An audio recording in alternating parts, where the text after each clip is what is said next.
everyone. Today we're here with Lisa Riesner, and she's from Copenhagen, Denmark. How cool is that? So she's on our show today, and she is a brilliant screenwriter. She's a director and a film producer, as well as many other things. She's an actress, and I think you're an actress and a coach for other actors, right? That's true, honey. You hit the nail on the spot. And our show, as everyone knows, is called Let's Scream. Scream. So everybody do it. Wow, that was great. And we are sponsored by Insidious Horror. So let's get into it. I love to scream. Also, we are Brit Sellers and Diana Firefly from Scoffer Studios Productions. We forgot to mention that. Yeah, that goes without saying. We make zombie movies and all kinds of horror stuff, including Dagon Trollworld Chronicles, which has Tim Curry in it, the king of horror. Tim Curry, yes. And Doug Bradley from Hellraisers. And today we have a special co-host that came on from our film Blood Brothers. He's the zombie that lost his head, Dead Dave. So let's all hear it for Dead Dave. I did, Dave. Woo, Dead Dave. Oh my God. So I've got a lot of questions for you, Lisa, as well as being so blown away by all of your accolades. What is the new movie you're working on now? I know it's called Girls. Yeah. Oh my God. So Girls, I just wrote it a week ago. So it's really, really much in the pre-production. Yeah. But it's a very dark movie. It's probably the darkest I've ever written. So how can I tell about the film without saying? Yeah, don't give us away any spoilers. No spoilers. Exactly. So it's three high school girls, and they are exploring who they are, their sexuality, and they're exploring also their friendship. But they're going on the other side, so they're gonna, for getting what they want, they're gonna betray each other, and it's not gonna end well. That sounds interesting. All I'm gonna say. So it's very psychological. Yeah. Yes. I like that. Very. My favorite. That's my favorite.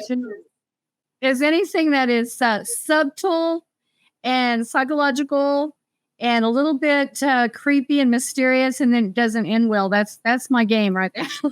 I agree. Mine too. As a young school-aged person, finding out who you are and finding your sexuality and discovering things about yourself and the people around you, it's a very tough time in your life. That's a very interesting thing to write about. And honestly, it never really ends, because to express your desires, I think there's something, there's a fascination that I took from when I was a teenager, and I was so brave. We were so brave. I had a really nice girls group that I was with, and we were extremely brave. I was like, wow. And then this bravery, when you don't have the same girls around, we lost each other on the way. And then I found new friends, but they were crazy. So then I had this craving, like in summertime, I was like, I want to have these really crazy girlfriends back.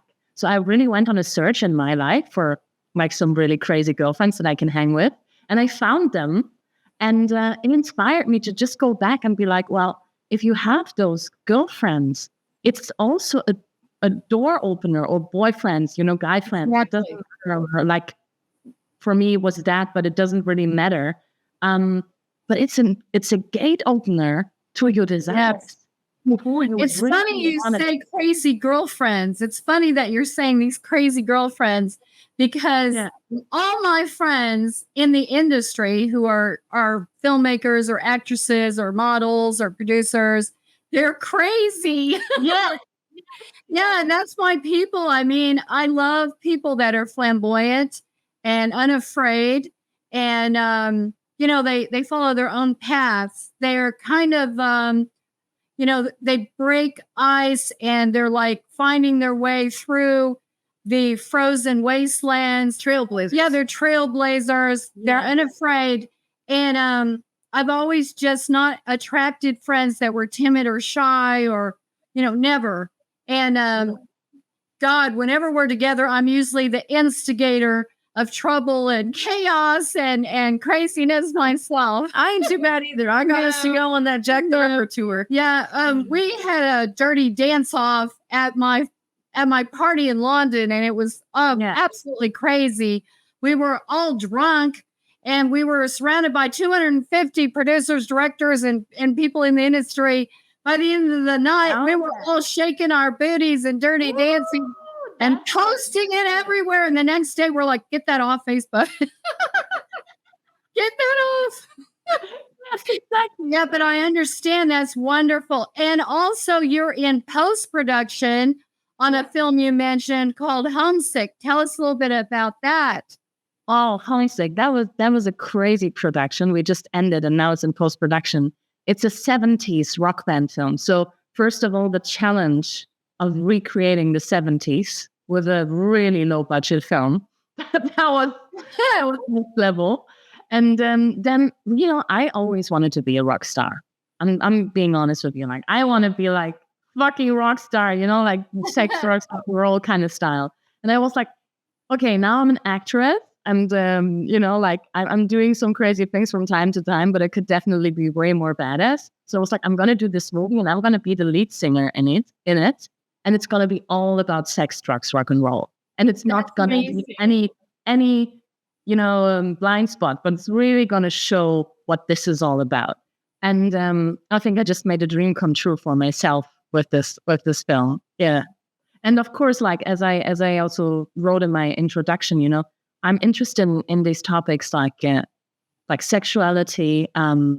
So there's love between men, there's love between women, there's love between like men and women, there's love between transgender, and there's all of this happening. And it's like, I'm so interested in all of these things. And also with girls now, like it's also fading into like these girls are friends, but then they're also like sexually interested in each other. And it's like, I'm 32, but I'm still discovering, I'm still learning, and I'm still having this over topic and all of this of love, even if my films are dark, they mostly have dark endings. But what I'm showing still is love and how many fucking colors love can have. Yes, exactly. There's no way to name it even sometimes, but as long love is so wide. I think Coco Chanel said something like skin is skin. And so that kind of makes it very clear. And it's like an epiphany to some people that you can love someone, in many different ways. And that who's to judge, what love is the correct love and what is not. I say don't judge. There should be no judgment. Yeah, and we're kind of exploring sexuality in our latest zombie novel, which is the sequel to Blood Brothers Life Harvest. We brought in a very interesting character. I'm currently finishing up my bachelor's degree in psychology, so we've got it really psychologically twisted. And our latest character is Norman, who is completely my invention. Her character. Yeah. And we have this dynamic between the two brothers and Norman has an unhealthy obsession with Aaron, who's the youngest brother. It's a boy crush. And we explore, because Norman is half zombie, so his mind is going, but inside of himself, he's still a boy who's trying to discover himself, and he's trying to recover who he was. But he can't because he's slowly going insane, and we're dealing with all those twisted dynamics. It's lots of fun. Ours is very dark. Wow. Ours is very dark because, love is very closely connected to hate. So Norman's love for Aaron can easily turn to hatred. So it's a fine line between very dangerous love and possible chaos. So, it's kind of a crazy... Yeah, teenage boy crush that could go very bad. Yes. Oh, I love that. I can't wait to see that. And I love that you bring these topics up. I love that I just done a film. I just went to Germany and I done a film which was about, a teenage guy, 15, falling in love with a 7-year-old and being like kind of totally overwhelmed by this experience. And then meeting an old man who's falling for young people as well. And then it's like, it's in this, like it's totally, I love that they're doing a movie about this and being so bright. And they told me, for example, how much trouble they had to even make that film. Yeah, kind of a Death in Venice kind of thing. Yeah, and also they had to talk to the government because they wanted to show it on a German broadcast, but then they had to censors. Yeah, we're big with a lot. Yeah, but it's important that all of these things are talked about and that we write about them and we explore them and we show them and yeah, love has so many colors, as said, and it's like it needs to be talked about and it needs to be shown, and that psychological part of it. And my other film, I'm going to have a premiere now with Don't Shed a Tear, and there it is that this picture is from the film because I'm playing the muse of a painter and he's painting her. And oh, wow, you paint? Fabulous. I paint too. Yes, wow. I do. I'm just thinking if I should show you my self-portrait. That's funny because we had an art show in London. That is so cool. We could have put your paintings in our show if I would have. No, wait, I'm going to show you my self-portrait. Wait a sec. I think that Dave. I've done many, right? This is, for example, what I've done. Interesting. Abstract. I love it. Oh, that's beautiful. It looks very, very French. Dad Dave liked it. He thought you were cute. He wants to know if you would like to date him. He says he can update his profile. Definitely. We can talk about it. He's such a lech. He is such a perv. He's irrepressible. Sadly, he's just ahead. Now, didn't you last, I think it was last February or something, you had a girl fight. Wasn't that a film that you were involved with? Yeah. Girl fight? Yeah. That was also that left role. Yeah. Tell me about that.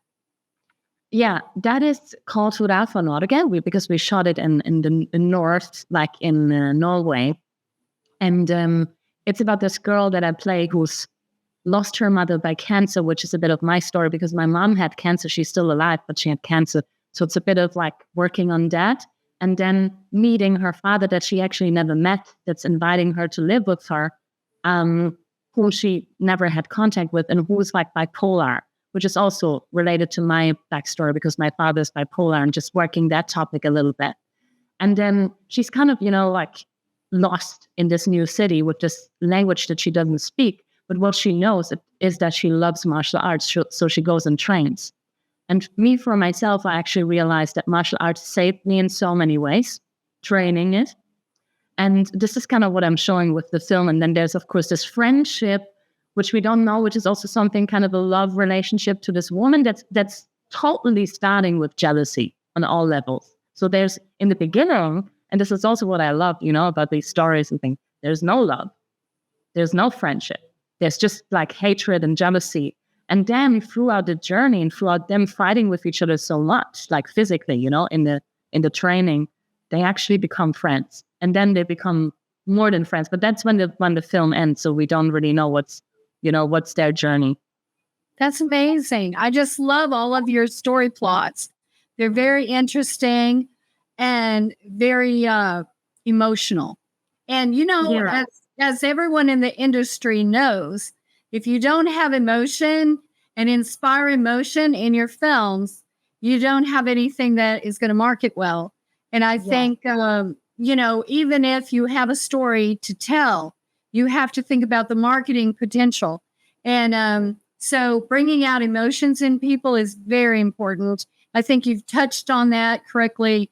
I think you're inspiring people to feel different things and think of different things and maybe possibly have some kind of epiphany in their life by watching your films because they can be empathetic with the characters. And, as I know, and everyone in the industry knows, you want empathy with your audience. And I think you've pretty much covered that. So that's really cool. That's beautiful. Thank you so much for saying that. But you do too. I mean, like, you've been incredible in the last months and years, and what you have created, what you have managed to do, how much audience you have. I mean, if someone can talk about it, then you are my inspiration. You know, I'm looking up to you. I'm just learning. Thank you. With our new podcast and writing for Infamous Horror, we now have an audience spanning around 5 million people. So that's been really cool. That's really cool. This is so cool. Big congratulations. This is like a milestone, honestly. This is so big. Yeah. And we just love anything to do with horror. And so we kind of jumped into this. And as you know, it's Halloween. Woo! It's almost Halloween. So I think we're going to air this program right around Halloween, the big day. So everyone will be watching. I have a question for you. Yeah. What is your favorite horror movie? Ooh, I think I have to be honest. I think that it's the one that I just did myself. Like I was booked for, The Baby in the Basket. Ooh. It's an incredible film with incredible actors, an incredible storyline. And my character shift, which I can tell you much about, is like, it's insane. She's making like 180-degree switch. And I love the switch. It's really out of trauma into life. Beautiful. Yes. It's The Baby in the Basket, and it's going to come out next year. So then people are able to watch it. But I think it's my favorite one also because it was, I went to Glasgow and I filmed it and we filmed it in all the original churches and like, wow, that's cool. Yeah, it's been touching location-wise to be surrounded by this, mystical spirit and rain of the Scottish, mountains and yeah. Wonderful. Yeah. Is it about ghosts and supernatural stuff, or can you tell? Yeah, it's some supernatural stuff. I don't know how much I can say, but I can say that there's some demons in the space. I love it. And lots of blood. Yeah, we used beet juice for ours. We had zombies chewing on all kinds of stuff covered in blood and gore. Lots of fun with the blood. It's so fun to work with blood. I had no clue. I had no clue how fun it is. And I was like, oh yeah, more blood. And then I was covered everywhere in blood. I was like, this is so fun. It was so much fun. And also, we had chocolate syrup that people would barf because they're zombies. Yeah. And so that was really gross on screen. You know what the fun fact is? People really get scared. So yeah, people you work with, like the makeup artists or something, they're like, oh, and you just forget, like the actors, they forget how they look like, and they're just talking like covered by blood, and they're just like, yeah, da da da da. And then someone is looking at them, oh my God, you look so fucking scary. Yeah, we got calls from the mayor because our zombies were chasing people around in the park, and he's like, can you please not have the zombies scaring everyone at the park? We had the police showing because we had guys with like fake plastic machine guns shooting little kids up against a wall, and the police showed up. So that was really interesting. Yeah, we did a bit too good on the makeup. Yeah. Well, now, wow, right? Yeah, exactly. Dead Dave has a question for you, Lisa. Dead Dave has a question. And I don't know if you can understand him because he mumbles, but I'll translate. Okay. Evil. Okay, he's asking you, what inspired you to get into the film industry? Oh, that's a good question, Dave. We can have a date. You have some good questions. He's a great kisser. Yeah. But he doesn't really have lips anymore. That's kind of a drawback. Oh, so that's not good for kissing and they stuff. kind of fell off. So. Yeah. Well, he can still ask questions. That's a good one. So, what I have to be honest with you. I mean, it basically came in the pandemic because I wasn't filming much. Like then I started to do my own films because there's two stories, right? How I ended up in the film industry as an actress. But how I made my own films, I mean, just out of the lack of opportunities. 1 second. Restart that. The Wi-Fi glitched me. So go back and start over again. Sorry. I'll edit that. Yeah. So How I came to filmmaking, well, I have to be honest about it, right? That it happened because I didn't have enough opportunities. And it was like pandemic, and I just graduated December 2020, was like full pandemic. And I just didn't work enough. So I started to do my own things, and that was a very amateur level. That's why I'm really telling everyone out there, just start so small. Write a little script. Ask one friend to film it with you. Start with your phone camera if you don't have more. Or organize in a Facebook group. Facebook is amazing to find people to work with. But that's how I started, like just because out of almost desperation, because I love my job, I love to act, but I had no possibilities, I had no opportunities. And then I got obsessed with it. Like I couldn't That stop. happens. So that happens. Yeah, it was just like, and every time I finished the film, I was like, oh my God, that was so much work. I need holidays, And I was like, I'm going to be honest. I was like, oh, I hate it, but only for a few weeks. And then I was on again on the next script. And I became also obsessed with the quality of it. So then I was like, I want it to be better. I want people to work on it that have more experience, that are more committed than the people I've worked with before. And then I think there was just like, I'm very proud of the level that I'm delivering in my films, because I think it's really high. So I think that's something where I'm really like proud of, I have to say. And so starting from the lack of opportunities and then just going nuts, basically. Yeah, I didn't even know how to turn on the camera when we were doing Blood Brothers Life Harvest. But then when all of my camera crew bailed like a day before shooting, it's kind of like you learn on the job. We kind of had to do it all ourselves because we had 3 camera crews that swore to God they were going to show up and help us. They all bailed. So it was just us. We had to film everything ourselves. Incredible. Incredible. And we filmed everything ourselves, basically. Because I want to ask you one thing, because I think that's so good to know for everyone. It's like, how comes you never give up? Like, how comes you never defeat and you never say like, oh, that's so shit, I can't do that? Well, I think, we got such a tidal wave of support from our fans.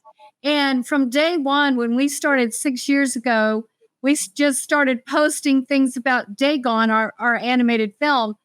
We were being contacted by huge stars on like Twitter and LinkedIn and Facebook. And they would say, I work for like we had Curtis Stacy and he contacted us. He's from the UK. He's from the Farms. Yeah, it's a soap opera. He contacted Emmerdale Farms. He contacted us and said, I have to be in your film. And this kind of support, from people, people just contacting us by email or through our IMDB, they'll say, I want to be in your film. And we were like, whoa, and we didn't know if this was rare or a freak thing that would happen to everyone. We didn't know. No. But support has been so phenomenal from everything we do being like instantly getting attention that all of this that we're like, oh my gosh, because it keeps you going and you think I want to be there for other women and especially young women just starting out in the industry, because if you don't have a support system, it's really hard. And also horrible things can happen in real life, and who doesn't want to fabricate an entire existence where everything is as you create it? It's like the pandemic of COVID gave birth to Blood Brothers Life Harvest, because all that fear that everyone was feeling and my personal experience with disease and sickness and things like that, and being locked in and not really having the opportunity to do the things you want to do, and being told you can't leave and you can't go here and you can't go there. That's a big deal. You cannot do it. And so that's kind of like a zombie apocalypse. So so that's kind of where we went with that. What we create is reflections of what we've experienced.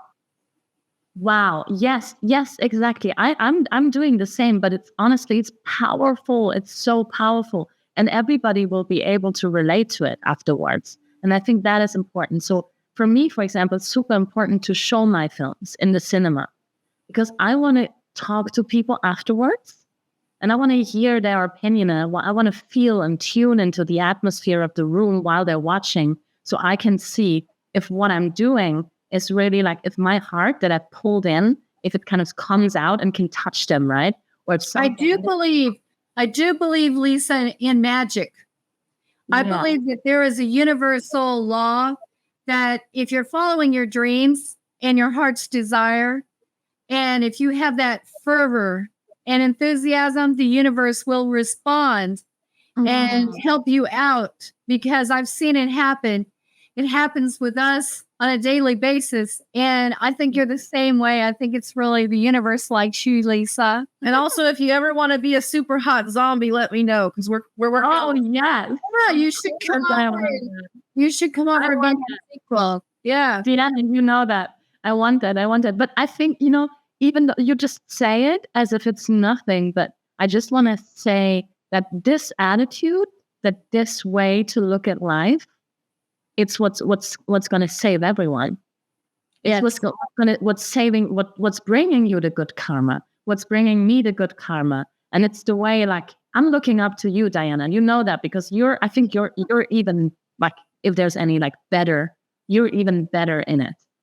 You're vibrating it every day, like you're vibrating at such a high level. So I have days when I'm down, and then you're texting me and you're like, honey, and I'm like, oh my God, she's like, you're like the sun and like the moon, but both in one. And so I'm like, this is very special. So then, as you say, it makes sense that things come to you because you vibrate, but vibrate first the energy you want to receive. Yes. Send out into the universe your dreams and your feelings, and you can manifest it. I've always believed this. And all my life, things that I've really, really put everything I had into exploded and became so big. So now I'm just like riding the wave, and Brit is the same way. I think, we're Irish and Scottish. And so that kind of percolates the creativity for poetry and writing, all of that sort of thing, and the magic. So maybe we've got a little bit of leprechaun in us.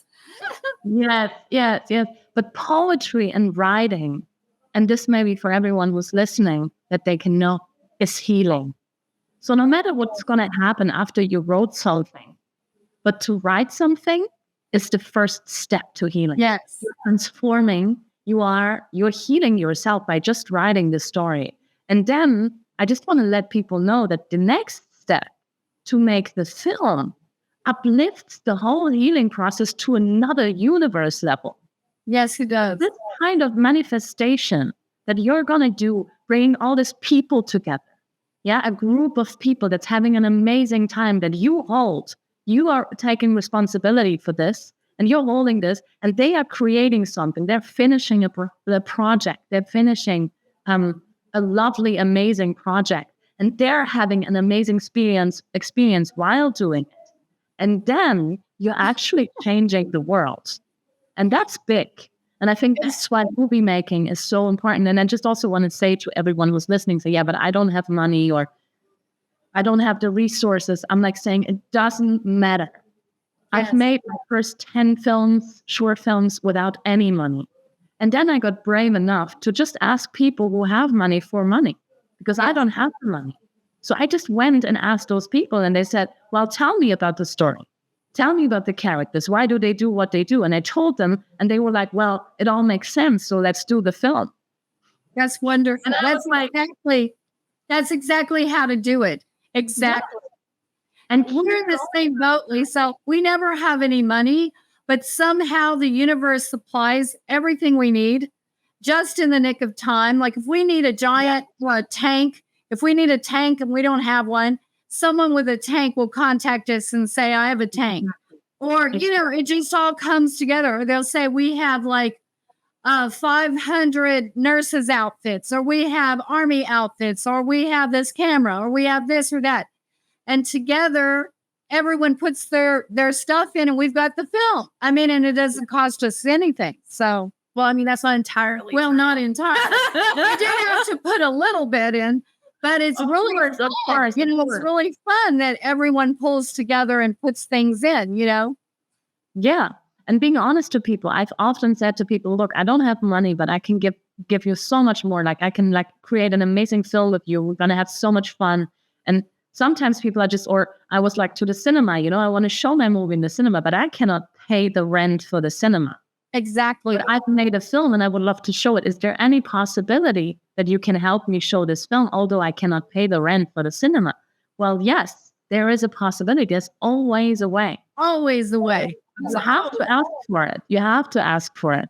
And if you wait, I've had so many people say, I've got to wait for this or I've got to wait. If you wait, you'll never do it. You have to just go do it and have faith that the universe will supply. And it does. You know what actually helped me, motivates me there? Because I read a quote that if you wait and you don't do it, someone else will do it. Oh, yeah. And that makes me so motivated. I was like, I don't want someone else to create my film. Exactly. Yeah, we're the same way. We'll say this idea was given to us. We got to run with it before someone else does the same thing. There was an interesting moment. Have you ever seen the movie Hugo, where this boy lives in a Parisian train station? My mom came up with that idea like 2 weeks before Hugo was announced. And she was all excited. She's like, I'm gonna do this. I'm gonna write about a little kid. It was a girl. No. It was in a Parisian train station. No, it was Italian train station. Italian train station. And it was Hugo. It was Hugo. And then Hugo came out and she's like, they darn it. stole my idea. And I'm like, come on, the universe sprinkled it out there and you picked up on it, but they got it first. I've got 3 new books about to be published. I just wrote 3 books. I'm copywriting them now. I've got an audiobook coming out. So I'm going to have 3 new books, an audiobook. We've got 3 books already published by Word Woos Publishing. And now we're going to have the 2 films. We just got a podcast and we're writing for Infamous War. It's like all this stuff is just happening. And we're using that motivation every day of if we don't do it, someone else will. And we're like, no, you don't. That's ours. Exactly. We help everyone that comes along that is involved in our studio. If they're with our studio, it's like our family. We try to help everyone. We promote everyone. We talk about everyone. And so I think there needs to be more of that in the industry. How have you felt like the industry has been a little bit difficult? Because as a woman filmmaker, it seems like most of the higher positions are held by men. And the decision making a lot of the times is held by men. How do you feel this has had an effect on women filmmakers? It's so true. I mean, let's be honest, but all the high positions are filled by men. Exactly. It's like, it's just happening. And, it's a very controversial topic. And it's like, it has so many layers, perspectives and limits for me. But there's one layer. I mean, I'm a woman, right? I would count myself as attractive. So if I'm going to a male in a high position and I'm asking them for help, they will help me, most probably. But I don't know how I feel about that because I'm like, are you in for the story or are you in for the treat? Exactly. You're like looking at me and just things haven't changed that much. Another thing I'll notice is that when a lady, especially a young lady, like who's younger than them, tries to tell them what to do, sometimes you get some pushback because they're like, "You're just a little girl, and I shouldn't have to listen to what you're saying." And you're like, "It's my movie." We've actually been on set where we're surrounded by an army of military guys and, all of these tanks and everything, these men standing around, and they won't listen. So I would come in there like a gangbuster and I would say, okay, guys, listen up, or you can be walking out of here today. Your ass is out of here off the set. Let's get with the program and listen to my daughter. She's the director. She is speaking. And they would, they would listen, but you shouldn't have to do that. No, you shouldn't. Yeah. And that's also my experience. Of course, I mean, if I'm showing up as a woman, I have an idea, then the first thing that happens very often when you when you present it or there's some people involved, it's often like, oh, this cute little actress, that little model. Sometimes some people cannot even distinguish. They're like, oh, this model, she's so cute. And like, this is cute. But it's always like, I feel it's hard for people to believe in the story and the power of it being manifested. But, at this point of my career, I don't really care anymore. So if I have an idea, what I'm doing is, I have to be honest with you, I'm building my team only with women in the highest position. Exactly. Yeah. Others are only women. Because this is how I work best. And I want to create this power position for us because we can handle it. Yes, we can. Yes, we can. And we shouldn't be delegated to getting coffee on the set. Oh, no. In any level, like I heard something amazing saying, like, when you're on a male set, means, only male producers. I think a producer friend of mine said that. And you can really feel that there's an energy missing that's crucial and essential. But when you're on a female set, you have the organizing, you have the male energy, but you also have the love, you have the warmth, you have the care, you have the, thinking beyond something, not just pulling through, but also this like, okay, how can we take things to account? Let's talk to each other. Like all this energy that we're so good at. And we take care of all of our actors and everyone who's involved. Yeah. We take better care of them. We had cupcakes on our set. Yeah, I don't know if guys would have done that because we were like, have some cupcakes. Exactly. But the thing is, also for all women listening now, or for the men, invite the women to the power positions because they can handle it. Yes. And then for the women, don't wait for the invitation. Just go and get it. Just do it. Do it anyway. Just do it. Well, I've really enjoyed talking with you. You have been fantastic. And I think you represent so many of the young filmmakers that are women in the industry. And I think they're looking at you, Lisa, as they're looking at us and seeing what can happen for them in the future. And is there anything else you want to tell us about your projects before we leave? No. I just want to encourage everyone out there, to do their projects. That's what I think is really important for me. I think that's what I'm here. I'm here to tell my stories, and I hope that they evoke something in you when you're watching them. And I hope you to do the same, because I think this is how we, with everything that's happening right now, because I have to mention, like, everything that's happening, the world is getting a bit crazy these days, and there's a lot of violence happening. And I think storytelling, and as you said, building a family, a film family, filmmakers family, inviting everyone in, offering help, opening the door, even if I could close the door. I think that's what we need to do right now more than ever. And yes, having taken the pen in your hand until this day, right, and you're watching right now, take a pen and write a story. Exactly. And I promise it will change everything. Yes. The future is ours, and we need to grab hold of it and make it our own. We need to brand it for women everywhere that we can do anything. The future of film is female. Exactly. The future of film is female.